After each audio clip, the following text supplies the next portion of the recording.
Berita utama kembali hadir untuk Anda, Saudara. Hanyut selama 45 hari seorang nelayan asal Manado ditemukan dalam kondisi selamat di perairan Jayapura. Terombang-ambing di laut, nelayan ini bertahan hidup dengan stok beras yang dibawa dan ikan hasil tangkapannya.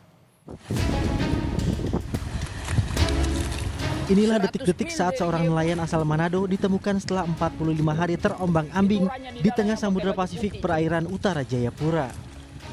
Nelayan ini tampak lemas usai hanyut bersama rakitnya dari perairan Manado, Sulawesi Utara akibat terjaring angin kencang dan ombak besar. Untuk bertahan hidup, nelayan ini mengandalkan stok beras yang dibawa dan ikan hasil tangkapannya. Ia juga tak henti berupaya meminta pertolongan kapal dan nelayan yang lewat.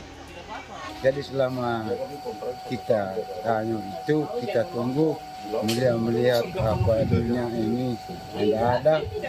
Namanya 1 bulan 2 minggu. Carles ditemukan seorang nelayan yang tengah berlayar. Awalnya nelayan mengira rakit Carles tak berpenghuni. Namun ia melihat lambaian Carles dan berbalik untuk menolong. Ya pertama kan rakitnya ada tinggi, sekira kapal, tapi saya dekati rakit.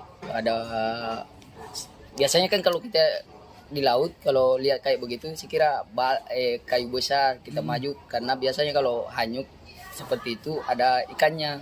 Setelah lihat-lihat ke belakang, kayak ada orang melambai-lambai tangannya seperti ikan. Oh iya, orang balik perahu ambil dia. Nelayan asal Manado ini kini telah dibawa ke Jayapura.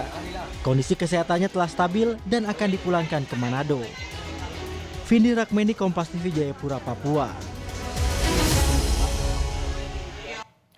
Informasi berikutnya, polisi